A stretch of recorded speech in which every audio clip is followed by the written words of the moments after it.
తెలంగాణలో పార్టీ ఫిరాయింపులపై విచారణ కొనసాగుతుంది. ఇవాళ స్పీకర్ ఛాంబర్లో ఫిరాయింపు ఎమ్మెల్యేల అనర్హత పిటిషన్లపై విచారణ జరగనుంది. దీని గురించి మరింత విశ్లేషణ మన ప్రముఖ రాజకీయ విశ్లేషకులు మన అందుబాటులో ఉన్నారు. బండారు రామ్మోహన్ రావు గారు. ఆయన అడిగి మరింత విశ్లేషణ తెలుసుకుందాం. బండారు రామ్మోహన్ రావు గారు, నమస్తే అండి. నమస్తే రహీం, చెప్పండి. గత 2 రోజుల నుంచి ఇదే తెలంగాణ పార్టీ ఫిరాయింపులపై ఎవరైతే పార్టీ ఫిరాయించారో ఎమ్మెల్యేలని విచారణ కొనసాగుతుంది. యాక్చువల్గా సుప్రీంకోర్టు ఇచ్చిన గడువులోగా స్పీకర్ ఎటువంటి నిర్ణయం తీసుకున్నారు అనే అంశంపైన ఈ బీఆర్ఎస్ పార్టీ ఫిరాయింపుల గురించి దీనికి సంబంధించినటువంటి ఎమ్మెల్యేల అనర్హత పిటిషన్లపై విచారణ జరుగుతుంది.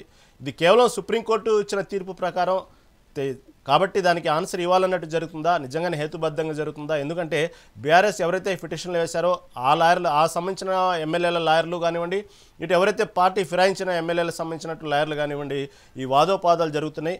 కాబట్టి దీనికి సంబంధించినటువంటి ఎటువంటి ఆధారాలు కానివ్వండి, ఇటు ఫోన్లో రికార్డ్ చేయడం కానివ్వండి, దానికి సంబంధించినట్టు ఎటువంటి మీడియా ముందు మాట్లాడొద్దన్నటువంటి ఆంక్షల మధ్య ఇది జరుగుతూ ఉంది. అయినప్పటికీ కూడా కొన్ని వార్తలు బయటకు వస్తూ ఉన్నాయి. దీన్ని ఏ విధంగా తీసుకోవాలి? వాస్తవంగా కేవలం సుప్రీంకోర్టు ఇచ్చిన గడువులోపు జరపాలన్నట్టు జరుపుతున్నారా? నిజంగానే ఇది పకడ్బందీగా హేతుబద్ధంగా జరుగుతుందా? తర్వాత స్పీకర్ ఎటువంటి నిర్ణయాలు తీసుకోవచ్చు? దీని గురించి వాస్తవ రూపాలు మరింత విశ్లేషణ తెలుసుకుందాం. రామ్మోహన్ రావు గారు, చెప్పండి. రహీం గారు, మీకు మెగా 9 ప్రేక్షకులకు నమస్కారం. విజయదశమి శుభాకాంక్షలు. ఇవాళ మహర్నవమి, రేపు విజయదశమి జరగబోతుంది. ముందస్తుగా విజయదశమి శుభాకాంక్షలు మన ప్రేక్షకులకు, మీకు అందరికీ. 2 నిమిషాలు మాట్లాడుకోవాలి మనం. యాజ్ అడ్వకేట్ గా నేను జరగబోయే పరిణామాలు చెప్తాను. ఇది ముందర పడేది కాదంటున్నాను. సుప్రీంకోర్టు ఏమిచ్చినా ఫిరాయింపు చట్టంలోనే మార్పు రాకుండా ఇది జరిగే పని కాదు. నెంబర్ 1. ఉదాహరణకు వాళ్ళు ఫిరాయించి ఆల్మోస్ట్ ప్రభుత్వం నుంచి 22 నెలలు అయింది, ఫిరాయించి 20 నెలలు అయిపోయింది. 10 మంది ఎమ్మెల్యేలు వరుసగా చేరలేదు, ఒకరు వెనుక ఒకరు చేరారు. అప్పుడు వాళ్ళ ప్లాన్ ఏముండే అంటే, గతంలో బీఆర్ఎస్ కనుక శంఖంలో వస్తే తీర్థం ఎట్లా చేసుకున్నారో 39 మంది బీఆర్ఎస్ ఎమ్మెల్యేల నుంచి 26 మందిని చేర్చుకుంటే 2/3 అవుతారు కనుక ఆ ప్రయత్నం చేసిండ్రు. దీంతో ద్వారములు తెరిచే ఉన్నాయంటే అడ్డుకట్ట పడింది. 10 మంది ఎమ్మెల్యేలు మాత్రమే ఫిరాయించారు. అందులో 2 రెడ్ హ్యాండెడ్ దొరికిపోయారు. మిగతా వాళ్ళు కూడా చేరిండ్రు, కానీ ఇంత రెడ్ హ్యాండెడ్ దొరకలేదు. బహిరంగంగా మాంసం తింటున్నామని బొమ్మికలు మెల్ల వేసుకోలేదు వాళ్ళు. మిగతా 2 మాత్రం పూర్తిగా దాని నాగేంద్ర విషయంలో అయితే ముంజేటి కంకణానికి అర్థం ఎందుకు? వారు బీఆర్ఎస్ ఎమ్మెల్యే గెలిచిండ్రు. విత్ ఇన్ 6 months మళ్ళీ పార్లమెంట్ ఎన్నికలు రాగానే పార్లమెంట్ ఎన్నికల్లో కాంగ్రెస్ పార్టీ అభ్యర్థిగా పోటీ చేశారు. ఎమ్మెల్యేగా ఉండుకుంటేనే దీన్ని రాజీనామా చేస్తే సమస్య రాకపోయేది. ఎమ్మెల్యే రాజీనామా చేసి ఇంకో పార్టీలో చేస్తే సమస్య ఉండకపోయేది. ఎమ్మెల్యేగిరి అట్లాగే ఉంచుకొని రాజీనామా చేయకుండా బీఆర్ఎస్ నుంచి ఎమ్మెల్యేగా ఉండి బీఫామ్ తీసుకొని గెలిచిన వాడు అటుపక్క ఎంపీగా కాంగ్రెస్ పార్టీ నుంచి పోటీ చేశారు. ఇంతకంటే క్లారిటీ ఇంకో అవసరం లేదు, అసలు దీనికి విచారణ అవసరం లేదు అంటున్నారు. అట్లాగే కడియం శ్రీహరి గారు కూడా, ఆయన కూడా అంతే. ఆయన బీఆర్ఎస్ పార్టీ ఎమ్మెల్యే గెలిచిండ్రు. తర్వాత తన కూతురు కోసం డైరెక్ట్ గా కాంగ్రెస్ కండవా కప్పుకొని కాంగ్రెస్ పార్టీకి ఓటేయమని మరి బహిరంగ ప్రచారం చేసిన కూతురు కోసం. చూసాము, ఈ 2 క్లియర్ కట్ కేసులు. దీన్ని ఇంకా వాళ్ళు వివరణిస్తలేరు. టైం తీసుకొని రాజీనామాలు చేస్తారేమో అనుకుంటున్నాను నేను. ఎందుకంటే వాళ్ళు వివరణ ఇవ్వలేదు ఇప్పటి వరకు. టైం కోరి ఆ టైం కూడా అయిపోయింది. ఇక మీరు అన్న సుప్రీంకోర్టు డిసిషన్, ఇప్పటికీ సుప్రీంకోర్టు చాలా హుందాగా వ్యవహరిస్తుంది. ఎందుకంటే రాజ్యాంగ వ్యవస్థల పట్ల వాళ్ళు చేస్తున్న పొరపాటును సహిస్తూనే చాలా వరకు హుందాగా వ్యవహరిస్తుంది. ఉదాహరణకు రాష్ట్రపతి, గవర్నర్ల దగ్గర బిల్లులు నెలల తరబడి, సంవత్సరాల తరబడి పెండింగ్ లో ఉంచుకోవడం. ముఖ్యంగా తమిళనాడు కేసులో, తమిళనాడు గవర్నర్ రవి చేసిన కేసులో చూసుకుంటే, గవర్నర్లు అందరూ కేంద్ర ప్రభుత్వంతో నియమించబడతారు కనుక వాళ్ళు బీజేపీ పార్టీ చెప్పినట్టు వింటున్నారు అని చెప్పే మాట వచ్చినప్పుడు, మీరు బిల్లులు పెండింగ్ పెట్టుకోవడం బాగుండదు అని చెప్పి వాళ్ళు సూచన చేశారు. దాని విషయంలో ద్రౌపది ముర్ము అంతకంటే హుందాగా వివరించి, అయ్యా మీరు దీని మీద మాకు తగిన సూచనలు ఇవ్వండి, సలహాలు ఇవ్వండి, ఏం చేస్తే బాగుంటుందని చెప్పండి అని చెప్పి సుప్రీంకోర్టు ముందు తానే ఒక లేఖ రాసి దీని విచారణకు సహకరించమన్నారు. కనుక అది జరుగుతుంది. కానీ సుప్రీంకోర్టు ఇంకొక ఇమ్యూనిటీ కూడా, అంటే మనకు స్పీకర్ల అధికారాలు జోక్యం చేసుకోవద్దని చాలా జాగ్రత్తగా వ్యవహరిస్తుంది ఇప్పటికి కూడా. వాళ్ళు ఏమన్నారు, 3 నెలల లోపు మీరు ఏదైనా నిర్ణయం తీసుకోండి, అయితే తిరస్కరించండి, లేకపోతే ఆమోదించండి. కానీ అనర్హత వేయమని చెప్పలేదు, వేయొద్దని చెప్పలేదు. దాన్ని గౌరవించి చేయాల్సిన పని ఉన్నది. అందుకని ఇప్పుడు తప్పనిసరి మెడ మీద కత్తి వేలాడుతున్న సుప్రీంకోర్టు కనుక చెప్పక తప్పనిసరి వస్తున్నది. అందుకని ఈ విచారణ ఒక ఫార్మల్ గా ఫార్స్ గా సాగుతుందని నేను అంటున్నాను. ఫార్స్ అంటున్నాను. ఎందుకు ఫార్స్ అంటున్నా అంటే, ఇప్పుడు స్పీకర్ అధికారులు జోక్యం చేసుకునే అవకాశం లేదని చెప్పి గతంలో వాదించిన వీళ్ళు తప్పనిసరి ఇప్పుడు దీన్ని ట్రిబ్యునల్ అంటున్నారు. ఇప్పుడు చూడండి, కొత్త పేరు పెట్టారు. అందుకనే మీరు అక్కడ లోపల ఏం చెప్పారో దాన్ని బహిర్గత పరచడానికి వీల్లేదు అంటున్నారు. కానీ ఇప్పటికే మనకు బహిర్గతానికి కొన్ని విషయాలు వస్తున్నా కూడా అది అఫీషియల్ లెక్క కాదు. లోపల ఏం చెప్పారు, అఫిడవిట్లు ఏం వేశారు అనేది సమస్య. ఇక్కడ ప్రతిసారి కూడా స్పీకర్ల అధికారం ఏ, అడ్డం పెట్టుకొని స్పీకర్లు ఫిరాయింపుదారులను రక్షిస్తూ వస్తున్నారు. ఇప్పుడు కేవలం కాంగ్రెస్ అంటానికి వీల్లేదు. అంతకుముందు కూడా రాజశేఖర రెడ్డి గారి హయాంలో యాక్చువల్ గా ఈ ఆయారం గాయారం సంస్కృతి దారితీసి మొదలు పెట్టింది కాంగ్రెస్ పార్టీ. మనకు భజన్ లాల్ నేను ఒక్కడి గెలిచినా సరే నేనే ముఖ్యమంత్రి అన్నాను. ఇప్పుడు అట్లా కూడా కాదు. ఆ ఒక్కడి గెలవకపోతే ముఖ్యమంత్రి కావడానికి ఇవాళ అవకాశాలు ఉన్నాయి. మొత్తం పార్టీ మనం ఫిరాయించిన సందర్భం చూసాం. అస్సాంలో ఏం జరిగింది చూసాం కదా. విశ్వశాంత్ కుమార్ శర్మ అంతకుముందు కాంగ్రెస్ తర్వాత బీజేపీలో చేరి ముఖ్యమంత్రిగా ఉన్నారు. పార్టీ మారింది అంతే. మంత్రులు ముఖ్యమంత్రి అంతా అట్లాగే ఉన్నారు. అట్లా మధ్యప్రదేశ్ లో కానీ ఇటు బీజేపీ అతనిలో కాంగ్రెస్ కూడా అంత గతంలో కాంగ్రెస్ ఈ రెండు పార్టీలు చేసిన పని అయితే రాజశేఖర రెడ్డి గారి హయాంలో ఉమ్మడి ఆంధ్రప్రదేశ్ లో అదే జరిగింది. ఆనాడు ఫిరాయించిన ఎమ్మెల్యేల పదవి కాలం ముగిసే లోపు ఇప్పుడు మన సురేష్ రెడ్డి గారు ఉన్నారు కదా, ఆనాడు స్పీకర్ గా ఉండేవాడు కాంగ్రెస్ హయాంలో. ఇప్పుడేమో ప్రతిపక్ష నాయకుడిగా లోక్సభలో ఉన్నారు.